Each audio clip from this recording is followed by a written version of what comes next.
contrario a las expectativas. Un hombre sabio, la maravilla de su tiempo, compartía con sus discípulos lo que parecía un inagotable almacén de sabiduría. Él atribuía todo su conocimiento a un grueso tomo que disfrutaba de un lugar de honor en su habitación. El sabio no permitía que nadie abriera el volumen. Cuando murió, aquellos que habían estado a su lado, considerándose a sí mismos como sus herederos, corrieron a abrir el libro, ansiosos de poseer su contenido. Se quedaron sorprendidos, confundidos y disgustados cuando vieron que estaba escrito solo en una página. Se quedaron incluso más desconcertados y luego irritados cuando trataron de descifrar el significado de la frase que encontraron sus ojos.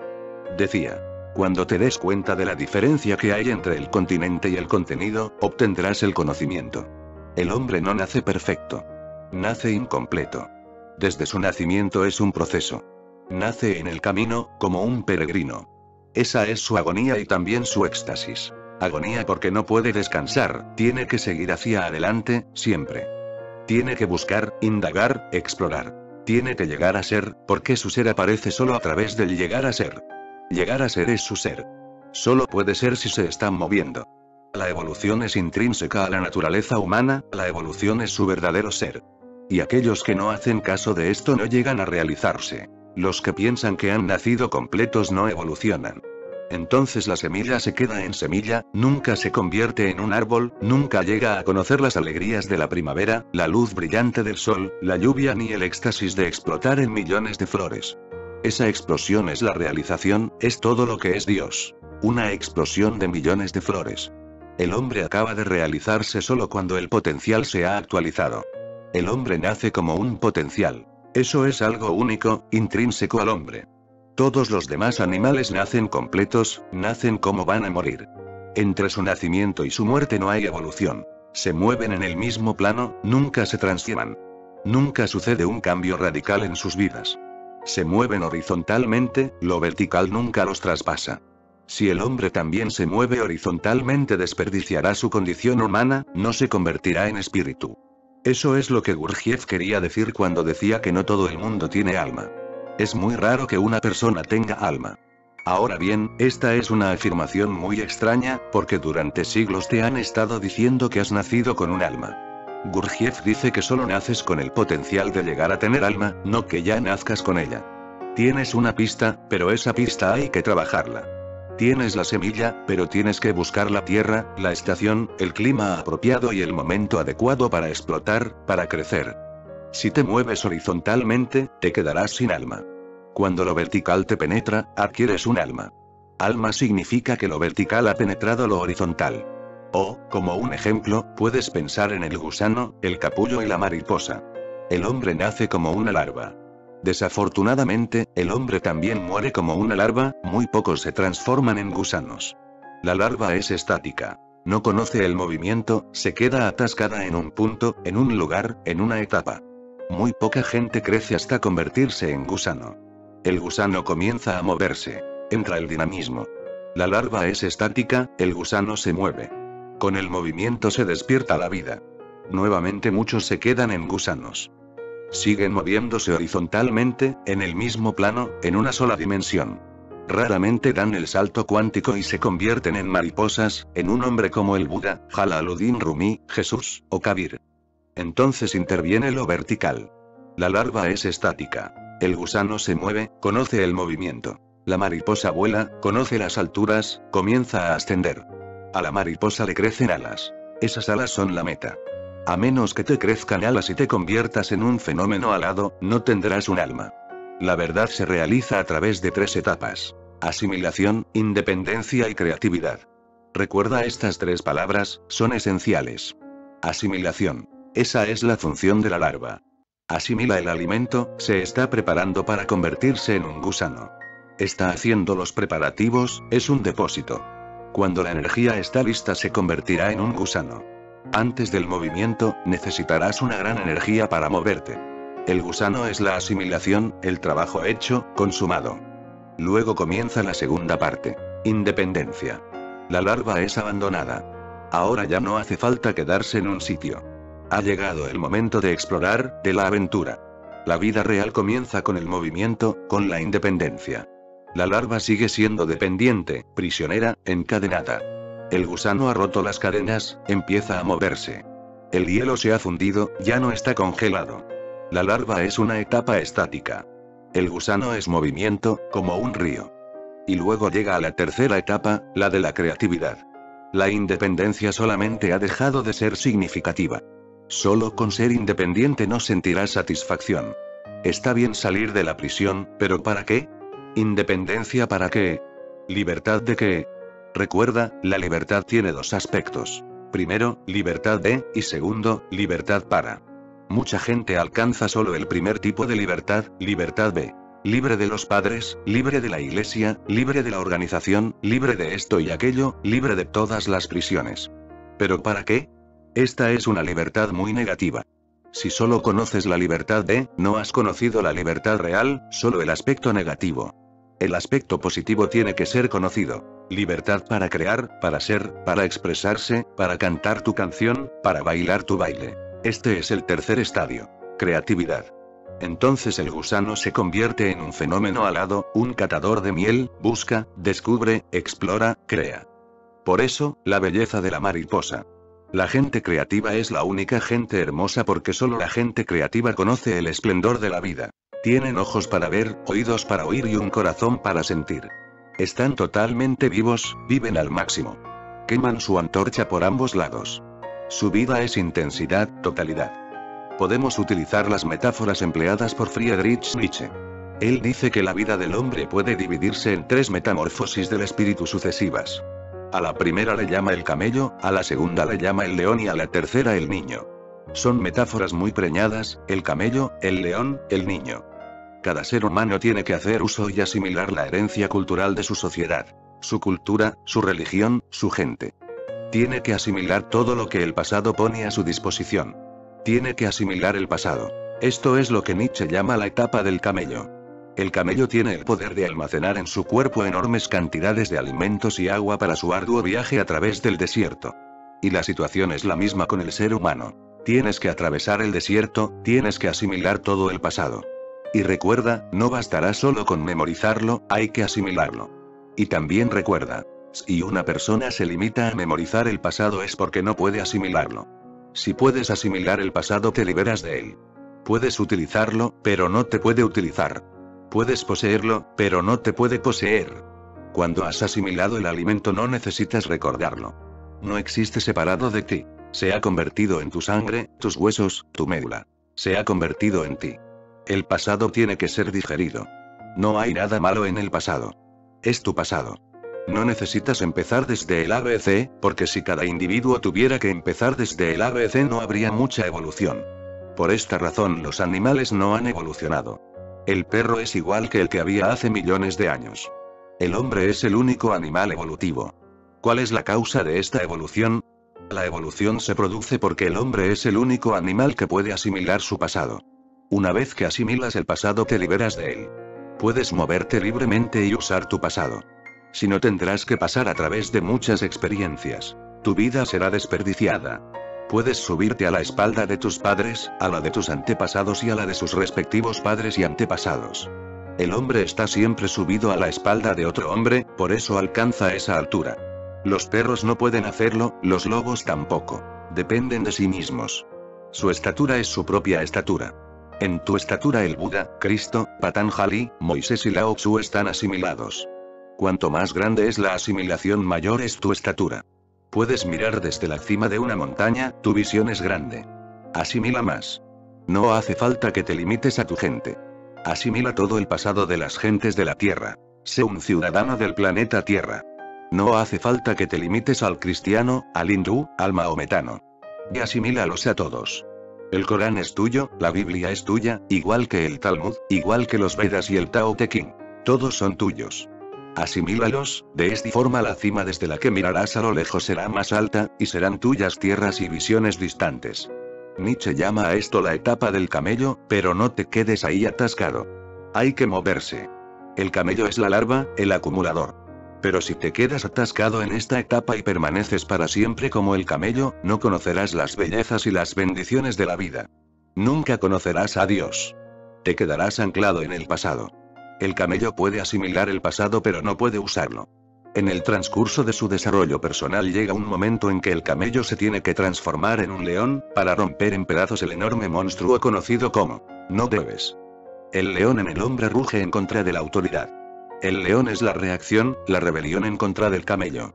El individuo ahora descubre su propia luz interna como la fuente primordial de todos sus valores auténticos. Se hace consciente de que su obligación principal es para con su propia creatividad interna, con su potencial más escondido. Algunos se quedan atascados en la etapa del león. Siguen rugiendo y rugiendo hasta que acaban exhaustos. Es bueno convertirse en un león, pero uno todavía tiene que dar un salto más, y este consiste en convertirse en el niño. Ahora bien, todos vosotros habéis sido niños. Pero aquellos que saben, dicen que la primera infancia es una falsa infancia. Es como el primer diente. Tiene aspecto de diente pero no sirve para nada, se tiene que caer. Después nacen los dientes reales. La primera infancia es una infancia falsa, la segunda infancia es la verdadera. A esta se la llama la etapa del niño o la etapa del sabio. Significan lo mismo. A menos que la persona se vuelva totalmente inocente, libre del pasado, tan libre que no esté ni en su contra, recuérdalo, la persona que todavía está en contra del pasado no está realmente libre de él. Todavía tiene algunos rencores, algunas quejas, algunas heridas. El camello todavía le persigue, la sombra del camello todavía le ronda. El león está ahí pero todavía tiene miedo del camello, aún teme que vuelva. Cuando el miedo del camello ha desaparecido por completo, el rugido del león se detiene. Entonces nace la canción del niño. Me gustaría que entraras en estas tres etapas, de un modo profundo y penetrante, porque tienen un valor inmenso. La etapa del camello, la asimilación, equivale al niño en el vientre que no hace otra cosa que asimilar, come de la madre, no deja de crecer, está preparándose para el último salto, para entrar en el mundo. Ahora mismo el niño no tiene otro trabajo. Durante 9 meses en el vientre de la madre come y duerme y come. Continúa comiendo y durmiendo. Estas son sus únicas dos funciones. Incluso después de nacer, el niño estará haciendo lo mismo durante meses. Comer y dormir. Poco a poco, dormirá menos e irá comiendo menos. Está listo para convertirse en un individuo, y cuando esto ocurre aparece la desobediencia. El niño empieza a decir que no, el decir sí va desapareciendo poco a poco. Muere la obediencia, nace la desobediencia. El estado del camello es el de la asimilación. El camello no sabe cómo decir no, no está familiarizado con el no. No ha escuchado la palabra y no ha disfrutado de las alegrías de decir no. Él solo conoce el sí. Su sí no puede ser muy profundo, porque sin conocer el no tu sí no puede ser muy profundo. No puede dejar de ser superficial. El hombre que no ha conocido el no, ¿cómo puede conocer realmente el sí? Su sí será impotente. El sí del camello es impotente, porque no sabe lo que está sucediendo. Sigue diciendo sí porque es la única canción que le han enseñado. Obediencia, creencia. Estas son las características de la etapa llamada camello. Adán estaba en este estado antes de comer el fruto del árbol del conocimiento, y todo ser humano pasa a través de este estado. Es un estado anterior a la mente y al ser. Todavía no hay una mente. Esta está creciendo pero no es un fenómeno completo. Es muy vago, ambiguo, oscuro, nebuloso. El ser está en camino pero solo en camino. No tiene una definición clara. El niño todavía no se reconoce a sí mismo como separado. Adán antes de comer del fruto era parte de Dios. Estaba en el vientre, era obediente, decía sí, pero no era independiente. La independencia entra solo por la puerta del no. Por la puerta del sí solo entra la dependencia. Por eso en la etapa del camello hay dependencia, impotencia. El otro es más importante que tu propio ser. Dios es más importante, y también el padre, la madre, la sociedad, el sacerdote, el político. Excepto tú, todo el mundo es importante. El otro es importante, tú todavía no estás ahí. Es un estado muy inconsciente. La mayoría de la gente se queda enganchada ahí. Siguen siendo camellos. Casi el 99% de la gente siguen siendo camellos. Es una situación muy triste que el 99% de los seres humanos se queden en larvas. Por eso hay tanta desgracia y no hay alegría. Y puedes seguir buscando la alegría pero no la encontrarás, porque la alegría no es algo que se dé ahí fuera. A menos que tú te conviertas en un niño, cuando se llega al tercer estado, a menos que te transformes en una mariposa, serás incapaz de conocer la alegría. Esta no es algo que se da fuera, es una visión que crece dentro de ti. Es solo posible en la tercera etapa. La primera etapa es la de la desgracia y la tercera es la de la dicha, y entre las dos está el estado del león, que algunas veces es desgraciado y otras agradable, algunas veces doloroso y otras placentero. En la etapa del camello sois loros. Sois solo memorias y nada más. Toda vuestra vida consiste en creencias que os han dado otros. Ahí encontrarás a los cristianos, los musulmanes, los hindúes, los jainistas y los budistas. Ve a las iglesias, a los templos, a las mezquitas y encontrarás grandes reuniones de camellos. No hallarás ni a un solo ser humano. Están repitiendo, como loros. He oído una historia. Cuenta la historia que un caballero medieval asistía a un curso para matar dragones en la escuela local. Varios caballeros más jóvenes acudían a esta clase especial impartida por el mago Merlín. Nuestro antihéroe fue a ver a Merlín el primer día para hacerle saber que probablemente no le irían bien las cosas en el curso porque era un cobarde y estaba seguro de que siempre estaría demasiado asustado y sería demasiado inepto como para ser capaz de matar a un dragón. Merlín dijo que no hacía falta que se preocupara porque había una espada mágica para matar dragones y que él se la daría a este joven y cobarde caballero. El caballero estaba deleitado por tener este apoyo mágico oficial con el que cualquier caballero, no importaba lo poco que se lo mereciera, podría matar un dragón. Desde la primera salida a los campos, con su espada mágica en la mano, el cobarde caballero mató un dragón tras otro, liberando a una doncella tras otra. Un día, hacia el final del curso, Merlín propuso una adivinanza en la clase a la que estaba asistiendo el caballero. Los estudiantes tenían que salir al campo y matar un dragón ese mismo día. En la conmoción de la excitación, mientras todos los demás caballeros corrían para probar su temple, nuestro antihéroe agarró del armero la espada equivocada. Pronto se encontró a sí mismo en la boca de la cueva de la que tenía que liberar a una doncella cautiva. Su captor salió corriendo hacia afuera respirando fuego. Sin saber que había agarrado la espada equivocada, el joven caballero retrocedió preparándose para acabar con la embestida del dragón. Cuando estaba a punto de golpear se dio cuenta de que había cogido la espada equivocada. Esta no era la espada mágica, tan solo era una espada corriente pero adecuada para buenos caballeros. Era demasiado tarde para parar. Bajó la espada corriente con un certero barrido de su brazo, y para su sorpresa se desprendió la cabeza del dragón. Volvió a la clase, con la cabeza del dragón atada a su cinturón, con la espada en la mano y la doncella a remolque, y corrió hacia Merlín para contarle su error y su inexplicable recuperación. Cuando escuchó la historia del joven caballero, Merlín se echó a reír. Su respuesta al joven caballero fue: pensé que ya te lo habrías imaginado, ninguna de las espadas son mágicas y nunca antes lo han sido. La única magia consiste en creer. El camello vive en la magia de la creencia. Funciona. Puede hacer milagros. Pero el camello sigue siendo el camello. Le falta crecer. La gente que reza en los templos y en las iglesias está bajo la influencia de la creencia. No saben qué es Dios, nunca han sentido nada parecido. Solo creen. La magia de su creencia sigue haciendo algunas cosas, pero eso es todo un pretexto, una especie de mundo onírico. No han despertado de la inconsciencia, del sueño. Y recuerda, no estoy diciendo que esta etapa no sea necesaria. Es necesaria, pero una vez que la has completado tienes que salir. No estás aquí para ser siempre un camello. Y no te enfades con tus padres, con tus profesores, con los sacerdotes, con la sociedad, porque tienen que crear una especie de obediencia en ti, porque solo gracias a la obediencia serás capaz de asimilar. El padre tiene que enseñar, la madre tiene que enseñar y el niño simplemente tiene que absorber. Si aparece la duda prematuramente, la asimilación se detendrá. Solo piensa en un niño en el vientre de su madre que empiece a dudar, morirá. Si empieza a dudar si toma o no el alimento de esta mujer, si este alimento es o no es verdaderamente nutritivo, ¿quién sabe? Puede que sea venenoso, si dormir 24 horas o no, porque es demasiado estar durmiendo 24 horas, durante 9 meses. Si un niño comienza a dudar un poco, en la duda morirá. Y todavía, llega un día en que hay que aprender a dudar, hay que beber de la duda. Cada cosa tiene su propia estación. Escucha este hermoso poema de Carl Sandburg. ¿Qué deberá decirle a su hijo?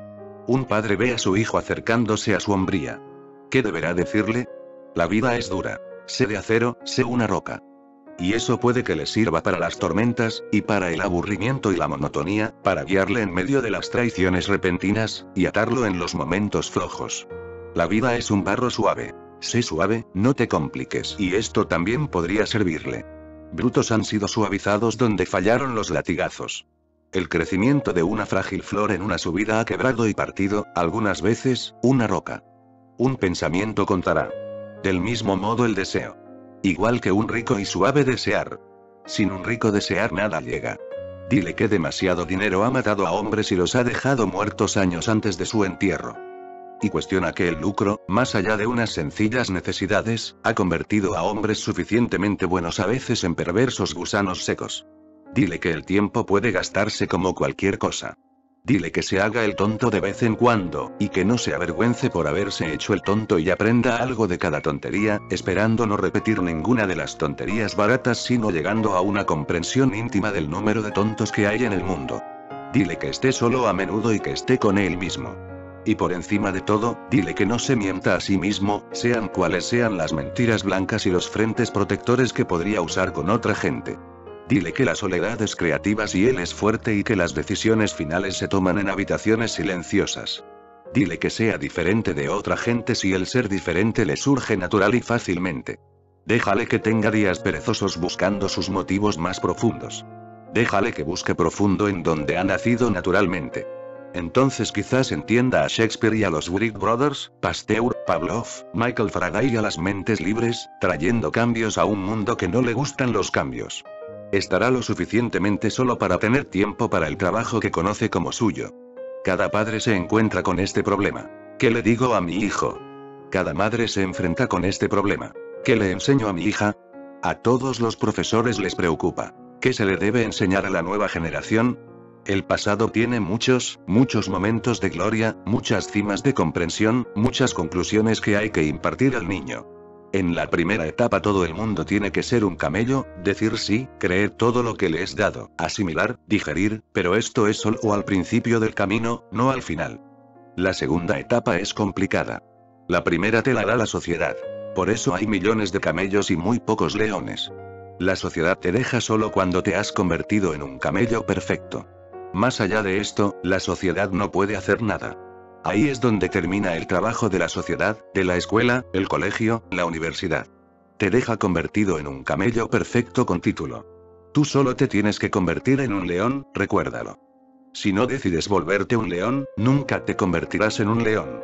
Ese riesgo hay que tomarlo individualmente. Es una apuesta. Además es muy peligroso, porque volviéndote un león molestarás a todos los camellos que tienes a tu alrededor, y los camellos son animales a los que les gusta la paz. Están siempre listos para transigir. No quieren que les molesten, no quieren que suceda nada nuevo en el mundo, porque todo lo nuevo molesta. Están en contra de los revolucionarios, de los rebeldes, y no en contra de grandes cosas, no te creas, no de Sócrates y de Cristo. Ellos provocaron grandes revoluciones, los camellos están asustados de cosas tan pequeñas que no te lo vas a creer. He oído, en diciembre de 1842, Adam Thompson, de Cincinnati, llenó la primera bañera en Estados Unidos. Las noticias acerca de la bañera de Thompson se propagaron rápidamente. Los periódicos dijeron que esta novedosa idea arruinaría la democrática simplicidad de la República. Bueno, piensa en ello, una bañera arruinando la integridad de la República Democrática. Los médicos predijeron reumatismo, inflamación de los pulmones, etc. Los sabios estuvieron de acuerdo en que bañarse en invierno produciría un declive de la robusta población. Filadelfia, la cuna de la libertad, trató de promulgar la prohibición de bañarse desde el 1 de noviembre hasta el 1 de marzo. Boston en 1845 ilegalizó el baño excepto por consejo médico. Hartford, Providencia, Wilmington y otras ciudades trataron de bloquear el hábito de bañarse poniendo unos precios muy elevados al agua. El estado de Virginia dio una buena bofetada al baño imponiendo un impuesto de $30 al año para cada bañera introducida en el estado. Pero en 1922 ya se estaban manufacturando 889.000 bañeras al año. Pensar que en las vidas de gente que vive hoy todavía el hombre no sabía que el baño era bueno para él, coloca al hombre en una categoría de absoluta desconfianza respecto a su capacidad de juicio sobre cualquier materia. Los camellos están sencillamente en contra de todo lo nuevo, no importa lo que sea. Podría tratarse solo de una bañera, pero ellos racionalizarán su antagonismo. En una parte de la antigua Grecia fue costumbre durante mucho tiempo que cuando un hombre proponía una nueva ley a la Asamblea Popular, lo hacía sobre una plataforma con una soga alrededor del cuello. Si la ley era aprobada le quitaban la soga, si fracasaba le quitaban la platier. Los leones no son bien recibidos. La sociedad pone a los leones todo tipo de dificultades. Los camellos tienen miedo de esta gente. Entorpecen su comodidad, alteran su sueño, les crean preocupaciones. Provocan en los camellos el deseo de convertirse en leones. Ese es el auténtico problema. ¿Por qué fue crucificado Jesús? Su sola presencia, y muchos camellos empiezan a soñar en convertirse en leones y eso molesta su sueño, molesta su vida ordinaria, mundana. ¿Por qué fue apedreado el Buda? ¿Por qué no se le permitía entrar en las ciudades a Magadha? ¿Por qué fue decapitado Mansur? Estas personas molestan. Molestan su sueño, están rugiendo. El Buda llamó a sus sermones el rugido del león. El primero, el estado del camello, te lo da la sociedad. El segundo tiene que ser alcanzado por el individuo. Alcanzándolo te conviertes en un individuo, te vuelves único. Dejas de ser un conformista, dejas de formar parte de la tradición. Abandonas el capullo. Te conviertes en un gusano, empiezas a moverte. El estado del león tiene estas características. Independencia, capacidad de decir no, desobediencia, rebelión en contra del otro, de la autoridad, del dogma, de las escrituras, de la iglesia, del poder político, del Estado. El león está en contra de todo. Quiere sacudirlo todo y crear un mundo completamente nuevo, más cercano a los deseos de su corazón. Tiene grandes sueños y utopías en su mente. Mira enloquecido a todos los camellos, porque estos viven en el pasado y el león empieza viviendo en el futuro. Se produce una gran brecha. El león anuncia el futuro, y este solo puede llegar si el pasado es destruido. Lo nuevo únicamente puede hacer su aparición en la existencia si lo viejo deja de existir y deja espacio para lo nuevo. Lo viejo tiene que morir para que lo nuevo sea. Por eso existe una continua lucha entre el león y el camello, y los camellos son la mayoría. El león aparece de vez en cuando, el león es una excepción, y la excepción solo demuestra la regla. Su característica es la falta de creencias, su característica es la duda. Adán prueba el fruto del conocimiento. Nace la mente, el ser se convierte en un fenómeno definido. El camello no es egoísta, el león es muy egoísta. El camello no sabe nada del ego, el león solo conoce el ego.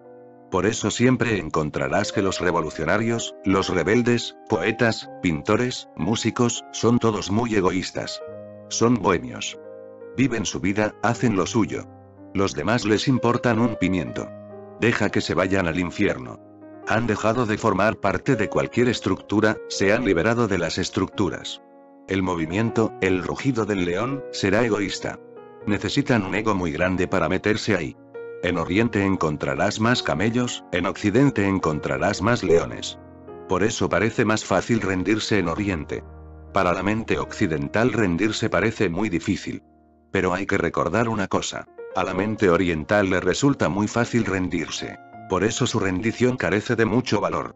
Él ya se ha rendido. No sabe cómo decir no, por eso dice sí. Para una mente occidental es muy difícil rendirse. Para la mente occidental rendirse es una lucha, pero cuando finalmente lo hace se produce una gran transformación, porque la rendición ha sido dura, costosa, una tarea penosa. En Oriente la rendición es barata, en Occidente es muy costosa. Solo algunos valientes se lo pueden permitir. Oriente se rinde porque ya no hay posibilidades de convertirse en un león. Es muy fácil rendirse, es cómodo formar parte de la muchedumbre, de las masas. Occidente ha creado el ego. Ha prestado más atención al león, la duda, la incredulidad, el ego, pero cuando la mente occidental se rinde, hay realmente una gran transformación. Cuando la mente oriental se rinde, continúa siendo un camello. Si la mente occidental se rinde, se abre una posibilidad. Para que nazca el niño. Cuando el león se rinde se convierte en el niño. Cuando el camello se rinde sigue siendo un camello. Por eso podría parecerte paradójico, pero si comprendes lo que te estoy diciendo no será tan difícil, y la paradoja dejará de parecértelo. Primero hay que enseñarle el ego a cada individuo, solo así será capaz de abandonarlo. Todo individuo tiene que llegar a tener un ego muy cristalizado. Solo entonces sirve de algo abandonarlo, y no de otra forma. El primer estado, el del camello, es inconsciente. El segundo estado, el del león, es subconsciente. Un poco más alto que el inconsciente. Unos pequeños vislumbres del consciente han empezado a entrar. El sol está saliendo y están entrando algunos rayos en la habitación donde estás durmiendo a oscuras. El inconsciente ya no es inconsciente. Algo se agita en el inconsciente. Se ha convertido en subconsciente. Pero recuerda, el cambio no es muy grande de camello a león, como lo es ir del león al niño. El cambio es una especie de regresión. El camello empieza poniéndose cabeza abajo convirtiéndose en un león. El camello dice sí, el león dice no. El camello obedece, el león desobedece. El camello es positivo, el león es negativo. Hay que comprender que el camello ha estado diciendo sí muchísimas veces y ha estado negando el no. El no se acumula, y llega un momento en que quiere tomarse la revancha sobre el sí. Las partes negadas se quieren tomar la revancha. Entonces toda la rueda gira. El camello se pone boca abajo y se transforma en león. La diferencia entre el camello y el león es grande, pero ambos existen en el mismo plano. El capullo está estático en un lugar. El gusano comienza a moverse, pero sigue en la tierra. Nace el movimiento, pero el plano es el mismo. Lo primero es dado por la sociedad. Ser un camello es un regalo de la sociedad. Ser un león es un regalo que te haces a ti mismo. A menos que te ames no serás capaz de conseguirlo. A menos que te quieras convertir en un individuo, único por derecho propio, a menos que tomes el riesgo de ir en contra de la corriente, no serás capaz de convertirte en un león. Pero si entiendes el mecanismo, el león se engendra en el mismo corazón del camello. Una y otra vez, diciendo sí y negando el no se va acumulando. Y llega un día en que uno se harta de decir sí. Solo por cambiar, uno quiere decir no. Uno está harto de lo positivo, su sabor se ha vuelto monótono. Uno quiere probar el no solo por cambiar. Así es como el camello, por primera vez, comienza a soñar con el león. Y una vez que has probado el no, la duda, la incredulidad, no puedes volver a ser nunca un camello, por la libertad que te da, por la liberación. La mayoría se queda atascada en la etapa del camello, la minoría se queda atascada en la etapa del león. La mayoría significa las masas, la minoría la intelectualidad. El artista, el poeta, el pintor, el músico, el pensador, el filósofo, el revolucionario están atascados en el segundo estadio. Son mucho mejores que los camellos, pero el objetivo no se ha cubierto. No han llegado a casa. La tercera etapa es el niño. Escucha atentamente. La primera etapa te la otorga a la sociedad. La segunda, el individuo se la otorga a sí mismo. La tercera es solo posible si el gusano se acerca a una mariposa. Si no, no es posible. ¿Cómo se le va a ocurrir al gusano que él solo puede volar, que puede convertirse en algo con alas? No es posible. Es imposible que se le ocurra. Es absurdo, ilógico. El gusano sabe cómo moverse, pero volar le resulta absurdo. He escuchado que hay mariposas que enseñan a los gusanos que pueden volar, pero que ellos les ponen pegas y dicen, no. Quizás sea posible para ti, pero a nosotros nos es imposible. Tú eres una mariposa, nosotros solo somos gusanos. Solo sabemos reptar. Y uno que solo sabe reptar, ¿cómo va a imaginarse volando? Es una dimensión diferente, una dimensión enteramente distinta. La dimensión vertical. Del camello al león hay una evolución. Del león al niño hay una revolución. En esta etapa hace falta un maestro. La sociedad te puede hacer un camello, tú mismo te puedes hacer un león, pero te hará falta un maestro, un Buda, un Cristo, un Rumi, te hará falta una mariposa que tenga alas. Solo viendo un fenómeno alado serás capaz de empezar a soñar con alas. ¿Cómo puedes soñar con algo que no conoces en absoluto? ¿Crees que una tribu primitiva que vive en algún lugar de los Himalayas puede soñar con un coche? No han visto ninguno, no pueden soñar con él. Solo es posible soñar cuando has visto algo. Cuando has visto un Cristo o un Buda o un Bodhidharma, y sabes que esto sucede. Toda esa gente tiene un aspecto similar a ti, y a pesar de eso no son como tú. Tienen el mismo cuerpo, la misma estructura, y a la vez algo de lo desconocido ha penetrado su ser. El más allá ha venido a ellos, el más allá en ellos se hace muy tangible. Si te acercas con simpatía y con amor serás capaz de tener algunos vislumbres de su cielo interior. Y una vez que hayas visto ese cielo interno comenzarás a soñar con él. Un gran anhelo surgirá en ti. ¿Cómo convertirte en un fenómeno alado? Esa es la infección que produce el maestro en el discípulo. El tercer fenómeno sucede con la intervención del maestro. El niño significa creatividad, interdependencia. La primera etapa, el camello, era dependencia. La segunda fue la independencia. Pero en la inocencia uno llega a conocer que no hay allí ni dependencia ni independencia. La existencia es interdependencia. Todos dependen de todos. Todo es uno. Nace la sensación del todo. No yo, no él, no hay fijación en el sí o el no, no hay obsesión entre decir siempre sí o decir siempre no. Hay más fluidez, más espontaneidad. No hay obediencia ni desobediencia, sino espontaneidad. Nace la responsabilidad. Uno responde a la existencia, no reacciona desde el pasado, y no reacciona desde el futuro. El camello vive en el pasado, el león en el futuro, el niño en el presente, aquí y ahora. El camello es la premente, el león es la mente, el niño es la postmente. El camello es el preser, el león es el ser, el niño es el postser. Ese es el significado del estado de no mente. Los sufíes lo llaman fana. El ego se ha ido, el otro también. Ambos se han unido, no puedes tener uno sin el otro. Yo barra él son partes de una misma energía. Ambos desaparecen. El niño simplemente es, inefable, indefinible, un misterio, un asombro. El camello tiene memoria, el león tiene conocimiento y el niño tiene sabiduría. El camello es o bien cristiano, o hindú, o musulmán, teísta. El león es ateo, y el niño es religioso. Ni teísta ni ateo, ni hindú, ni musulmán, ni cristiano ni comunista. Solo una sencilla religiosidad, la cualidad del amor y la inocencia. Adán comiendo el fruto se convierte en un león. Antes de comer el fruto del árbol del conocimiento, era el camello. Y cuando Adán ha vomitado nuevamente el fruto, abandonado su conocimiento, es el niño. Ese niño significa Cristo. Cristo dice una y otra vez a sus discípulos: arrepentíos. La palabra arrepentios en hebreo significa regresa, vuelve. El jardín del Edén todavía te está esperando. Vomita la manzana del conocimiento y las puertas se abrirán para ti. El camello es Adán antes de comer la fruta, el león es Adán después de comer la fruta, y el niño es Adán convirtiéndose en Cristo, regresando a casa. El Buda lo llama Nirvana, Jesús lo llama el reino de Dios. Lo puedes llamar como te guste. Tao, Dhamma, Moksha. Las palabras aquí no significan mucho. Es un mundo de silencio. Sin palabras, una inocencia sin pensamientos. Ahora la historia. Un hombre sabio, la Maraví. La de su tiempo, compartía con sus discípulos lo que parecía un inagotable almacén de sabiduría. Hay que descifrar cada palabra. Un hombre sabio, ¿quién es un hombre sabio? El niño. La sabiduría no quiere decir conocimiento. El conocimiento no es sabiduría, el conocimiento es una moneda falsa, pseudo sabiduría. Es prestado, lo has cosechado. Está muerto. La sabiduría es lo que ha surgido en ti, ha florecido en ti, sale de tu propio ser y de tu propia fuente. Está viva. La sabiduría es conocer la verdad por ti mismo. El conocimiento es acumular información de otros que pueden saber o que pueden no saber. ¿Quién sabe? Es una creencia, es memoria, es basura. Un hombre sabio es aquel que ha entrado en Dios, que ha penetrado en el misterio de la vida, que se ha encontrado con la realidad.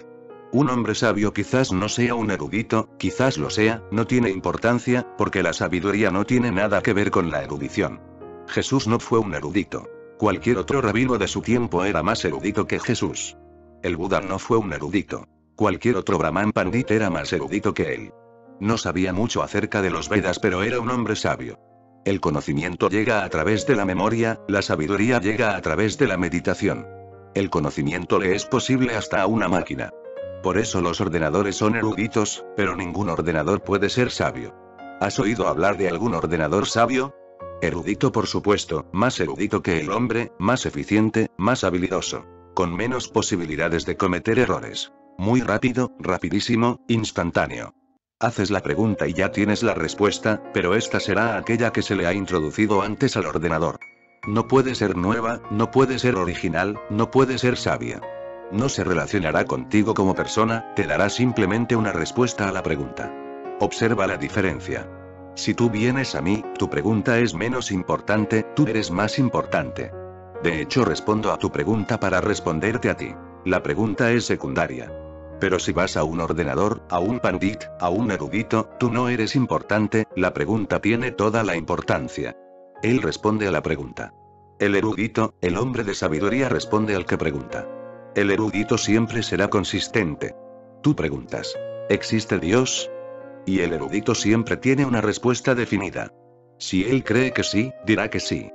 No le importa quién está haciendo la pregunta, en absoluto. Un día le preguntaron al Buda: ¿existe Dios? Y él dijo: no. El mismo día, por la tarde, otro hombre le preguntó: ¿existe Dios? Y él dijo: sí. Y ese mismo día, por la noche, un tercer hombre preguntó: ¿existe Dios? Y el Buda se quedó callado. Ahora bien, esto no lo puede hacer un ordenador. O bien sabes o no sabes. El ordenador simplemente conoce la respuesta y la proporciona. ¿Por qué el Buda se comporta de modo diferente con 3 personas? Su discípulo, Ananda, estaba muy molesto, no entendía el comportamiento del Buda. Naturalmente, había escuchado las 3 respuestas. Por la noche le preguntó al Buda: no puedo dormir. Cuéntame por qué. La pregunta fue la misma. ¿Por qué contestaste de modo diferente? A uno le dijiste que no, a otro le dijiste que sí, al siguiente no le dijiste nada, simplemente te quedaste en silencio y cerraste los ojos. ¿Por qué? La pregunta fue la misma, exactamente la misma. Pero los que preguntaban eran diferentes, dijo el Buda. Estaba contestando a los que preguntaban. Uno era un ateo, no creía en Dios. Había venido a reforzar sus convicciones. Quería que yo dijera que no para que su creencia pudiera hacerse más fuerte, y yo no puedo ayudar a la creencia de nadie. Tengo que destruir las creencias. A ese hombre le dije: sí, Dios existe. Porque a menos que las creencias sean debilitadas nadie llega a saber. El otro hombre era un teísta, creía en Dios. Había venido a que le apoyara. No estoy aquí para apoyar las creencias de nadie. Estoy aquí para destruir todas las creencias para que la mente pueda ascender por encima de ellas hacia el saber. Por eso a él tuve que decirle algo diferente. Tuve que decirle no. Y el tercer hombre no era ni teísta ni ateo, de modo que no hacía falta ni un sí ni un no. Tuve que quedarme en silencio. Le estaba diciendo: entra en silencio y conocerás. Haz lo que estoy haciendo yo. Cierra los ojos, entra en silencio y conocerás. La pregunta es tal que no puede ser respondida con un sí o un no. La pregunta es tan profunda que solo puedes conocer la respuesta cuando estás en un profundo silencio. Tú solo conocerás cuando la pregunta haya desaparecido. Entonces la respuesta surgirá en tu ser. Esto es un hombre sabio. Esto no puedes esperártelo de un estudioso, de un pandit, de un ordenador, de una máquina. Un hombre sabio, la maravilla de su tiempo, el hombre sabio siempre es una maravilla, porque es indefinible, es misterioso. La presencia del hombre sabio te embarca en viajes lejanos, en viajes fabulosos. El hombre sabio ayuda a que tu asombro se fortalezca. No te proporciona conocimiento. Destruye tu conocimiento y libera tu asombro, te convierte de nuevo en un niño, llena tu ser de sorpresa, de poesía, de misterio, de canción. Un hombre sabio, la maravilla de su tiempo, compartía con sus discípulos lo que parecía un inagotable almacén de sabiduría. Y la sabiduría es inagotable. El conocimiento es inagotable, la sabiduría es inagotable, porque ser sabio significa estar en conexión con la fuente infinita de la totalidad. Estar en Dios es ser sabio. Dios es inagotable. El hombre sabio es un océano. Puedes tomar tanto como puedas, nada se reduce, permanece igual que antes. No puedes reducir el infinito. El conocimiento es finito, es solo una cantidad. Él atribuía todo su conocimiento a un grueso tomo que disfrutaba de un lugar de honor en su habitación. ¿Por qué atribuía su conocimiento a un grueso tomo? Por los camellos. Estos no entendían el misterioso origen de su sabiduría. Para hacérselo comprensible tenía que guardar un grueso tomo en su habitación y solía decirles: toda mi sabiduría sale de este libro. Eso es comprensible. Si alguien dice: mi sabiduría proviene de los Vedas, lo entiendes. Alguien dice: mi sabiduría viene del Antiguo Testamento, y lo entiendes. Del Talmud, lo entiendes. Pero si alguien dice: mi sabiduría no viene de ninguna parte, de repente hay un malentendido. El camello no puede entender el ninguna parte, necesita que haya un determinado origen visible. Él vive en lo visible. Puede comprender el libro, pero no el corazón. Puede entender las teorías sobre Dios, pero no al mismo Dios. Él atribuía todo su conocimiento a un grueso tomo que disfrutaba de un lugar de honor en su habitación. El sabio no permitía que nadie abriera el volumen. Naturalmente, porque no contenía nada. Estaba vacío. Lo mantenía en el misterio, inaccesible a todos. Estaba custodiado. Cuando murió, aquellos que habían estado a su lado, considerándose a sí mismos como sus herederos, corrieron a abrir el libro, ansiosos de poseer su contenido. Fíjate en los camellos. Allí estaba la fuente viva, pero ellos no estaban tan interesados en la fuente viva como lo estaban en el libro. Hay millones de camellos como estos interesados en el libro. Van cargados con la Biblia, con la gita. Memorizan la gita. Van repitiendo la misma gita una y otra vez, leen lo mismo una y otra vez. Creen en el libro. Aunque Krishna esté allí, seguirán leyendo el libro. Le dirán a Krishna: no nos molestes. Si Cristo llega mientras estás leyendo la Biblia le dirás: Estate quieto. Estoy leyendo el libro, ven más tarde. Este no es el momento, estoy rezando. Y no te rías. Esta es la situación. La gente cree en el libro demasiado. El libro se convierte en lo más importante, la palabra se vuelve más importante que la verdad. La palabra Dios se ha vuelto más importante que el mismo Dios. Por eso cuando Él muere, aquellos que habían estado a su lado, considerándose a sí mismos como sus herederos, no lo eran. Los camellos no pueden ser herederos. Solo en el tercer estadio, cuando eres un niño, puedes ser heredero de tu maestro, no antes. Los camellos siguen diciendo sí, de modo que creen que pueden convertirse en sus herederos porque son muy obedientes. Pero no pueden porque no han aprendido todavía a decir que no. Hay una famosa historia. Un rabino oyó que uno de sus discípulos había estado hablando cínicamente acerca de la experiencia de Dios y de sus enseñanzas. Le llamó para tener una entrevista y le preguntó: «Dime, ¿has estudiado los 24 libros de la Biblia concienzudamente?» La honesta respuesta fue: «No, no todos, y con certeza no concienzudamente». ¿Y el Talmud? Fue la siguiente pregunta. ¿Has leído sus 60 volúmenes? No, no, fue la respuesta más asustada. Entonces déjame que te diga, hijo mío, concluyó el rabino, no has estudiado lo suficiente para adquirir los privilegios de la duda. La duda es un privilegio. A menos que hayas estado asimilando, no serás capaz de convertirte en un león. Decir no, dudar, es un privilegio. Es una etapa más elevada que la creencia, porque cualquier cobarde puede tener la creencia. Para decir no y empezar a dudar se necesita coraje. Casi siempre es así. Los denominados teístas están en un plano espiritual menor o más bajo que los ateos. El ateo está en un plano un poco más alto, a pesar de que lo niegue. Es un león. Esa gente debe de haber seguido al maestro al pie de la letra. Y obviamente pensaban que eran los verdaderos herederos. Corrieron a abrir el libro. El maestro había estado allí durante muchos años con ellos y nunca lo abrieron, nunca miraron en su corazón, nunca lo entendieron. Nunca bebieron de su fuente, pero ahora el maestro ha muerto y su primera curiosidad es ir al libro y ver qué es lo que tiene escrito. Fíjate cómo la gente se queda aferrada a lo insignificante y a lo no esencial. Corrieron a abrir el libro, ansiosos de poseer su contenido. Los camellos son camellos. Están más interesados en poseer el conocimiento que en volverse conocimiento, prefieren los contenedores al contenido. El contenido ya no está, la llama ya no está en la lámpara, ha desaparecido. Pero no estaban interesados en la llama, estaban interesados en la lámpara, y continuarán adorando la lámpara para siempre. No saldrá nunca ninguna luz de la lámpara, la luz estuvo allí. No comprendieron a su maestro porque toda su idea del conocimiento era posesión. El conocimiento no es algo que se pueda poseer. Tú no puedes poseer el conocimiento, y si lo posees solo será erudición. A menos que te conviertas en el conocedor no tienes conocimiento. Solo puedes fingir que lo tienes. Se quedaron sorprendidos, confundidos y disgustados cuando vieron que estaba escrito solo en una página. Los camellos siempre están interesados en la cantidad, no en la calidad.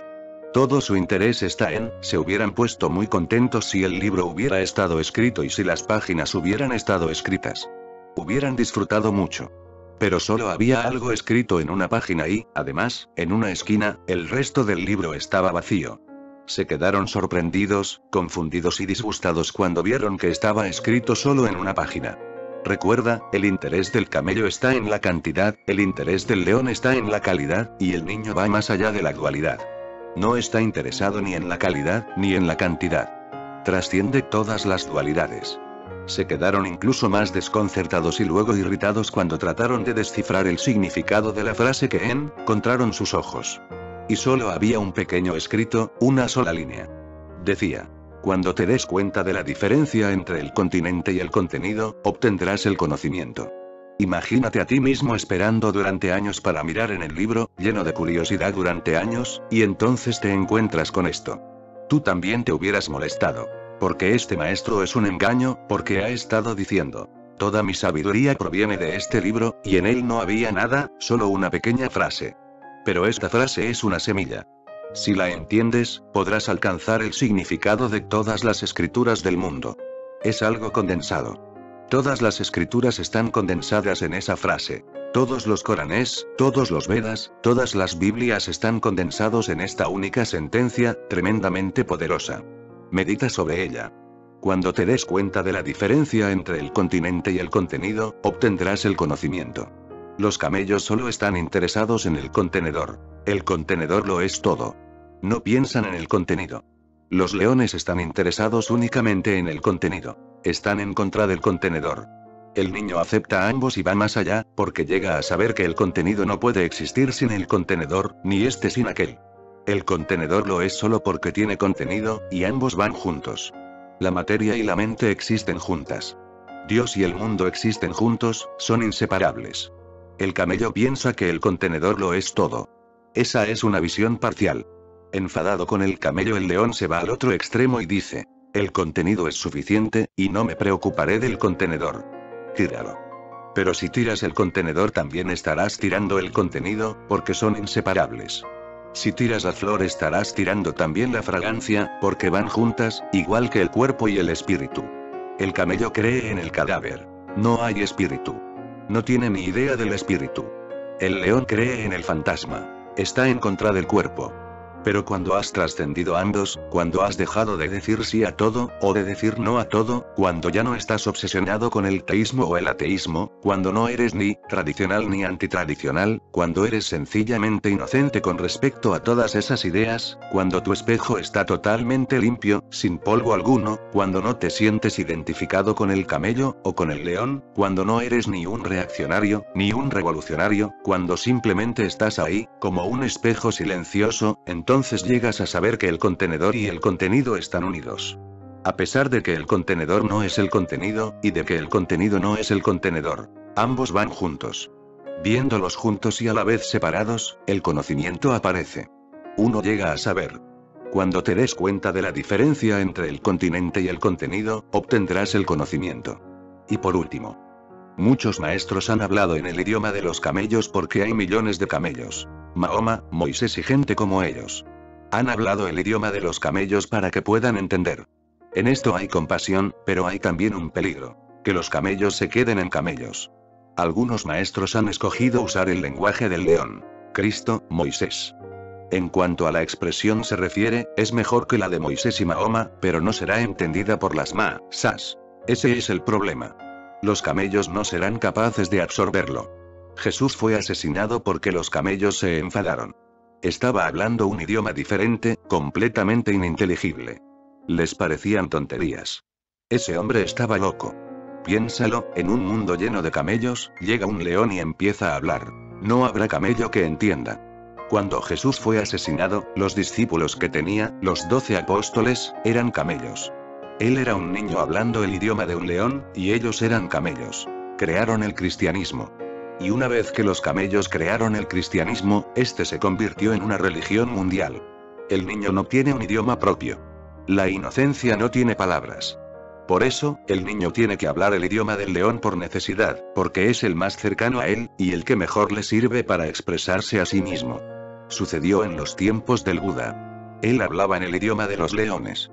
El país estaba en un estado tal que había varios leones disponibles. Era un clímax, un máximo. No era un valle oscuro, era una cima llena de luz. Durante miles de años, en el pasado la India ha estado buscando y trabajando sobre la verdad, qué es y cómo alcanzarla. Mucha gente comprendió al Buda. Sus discípulos no eran camellos, eran leones. Los discípulos de Jesús eran camellos. Jesús era un niño hablando el idioma de un león. Cuando el Buda murió, sus discípulos eran muy testarudos. No hicieron concesiones a los camellos. Fueron sobornados, fueron convencidos, pero no hicieron concesiones. Siguieron rugiendo. El budismo fue arrancado de la India. Los camellos finalmente lo destruyeron. Cuando los budistas escaparon de la India, habían aprendido la lección. Si quieres existir como religión, tendrás que utilizar el idioma de los camellos. En China abandonaron el rugido del Buda. En Japón, en Corea, en Ceilán, en Birmania, comenzaron a utilizar el idioma del camello. Mahayana es el rugido del león. Hinayana es una traducción al idioma del camello del rugido del león. El budismo se extendió por toda Asia. Sucedió algo extraño. En la India nació el budismo, pero desapareció de la India, y toda Asia se convirtió al budismo. Muy pocos han utilizado el idioma del niño. Nunca reunieron muchos discípulos. No pueden. Puedes reunir grandes masas a tu alrededor si utilizas el idioma del camello. Puedes reunir a los intelectuales a tu alrededor si hablas el idioma del león. Krishnamurti reúne a la intelectualidad a su alrededor. Habla el lenguaje del león. Lao Tzu o Ramana usan el idioma del niño. Nadie les entiende, pero no son asesinados. Recuerda, tampoco son crucificados. Nadie les entiende, nadie les sigue, nadie se preocupa de ellos. Se piensa de ellos que son buenas personas, poetas, un poco excéntricos, locos. La gente va a veces a ellos, es hermoso estar cerca de ellos, pero no crean una conmoción en el mundo. Lao Tzu llega y desaparece, no deja rastro. Ramana llegó y desapareció, sin dejar un rastro detrás. Estos son los 3 idiomas. Yo hablo todos los idiomas. Por eso encontrarás camellos, leones y niños, todo tipo de gente a mi alrededor. Por eso parezco muy contradictorio. No puedo ser en absoluto consistente. Cuando me dirijo a un camello hablo su idioma, cuando hablo con un león rujo, y cuando viene a mí un niño, me río, sonrío y me siento en silencio con él. Este experimento nunca ha sido hecho anteriormente. Nadie ha hablado los 3 idiomas, porque crea problemas. Un idioma es bueno porque uno permanece consistente. Conmigo nunca puedes estar seguro, siempre estarás confundido. Pero yo uso la confusión también como una estratagema. Si un camello resulta confundido, empezará a crecer como león, porque a menos que esté totalmente confundido nunca crecerá. Si el león está confundido, comenzará a transformarse en el niño, porque crece solo cuando estás muy confundido. Cuando no le ves sentido a ser quien eres, empiezas a crecer, a mirar a picos más elevados. Quizás desde allí haya una visión mayor, una visión más grande. Utilizo la confusión como una estratagema. Confundiré a los camellos, a los leones. Los niños no pueden ser confundidos, ellos lo entenderán. Serán capaces de entender que mis contradicciones no son contradicciones en absoluto. Solo parecen serlo porque estoy hablando en 3 idiomas. Medita sobre esta historia. Aquí, estando conmigo, no pienses en las palabras. Mi mensaje no está en mis palabras sino en las pausas que hay entre ellas. Mi mensaje no está en lo que digo sino en lo que soy. Mi mensaje no es reducible a teorías y sistemas. O bien lo puedes vivir conmigo, o no lo comprenderás. Es un fenómeno vivo. Una vez que me haya ido empezarás a buscar en los libros, y te fastidiarás, y te enfadarás conmigo, porque sentirás que no te has enterado. Mientras estoy aquí, aliméntate de mí, bébeme, absorbe. Abandónate a este misterio que te está siendo revelado, y entonces habrá una posibilidad de que no mueras como larva, de que te conviertas en un gusano, y finalmente te metamorfosees en una mariposa. Y haz crecer tus alas. Y sueña grandes sueños en los que te crecen alas. Tienes el potencial. Eres la semilla. Un gran fenómeno es posible a través de ti. Y solo cuando hayas florecido sabrás qué es Dios, qué es la verdad.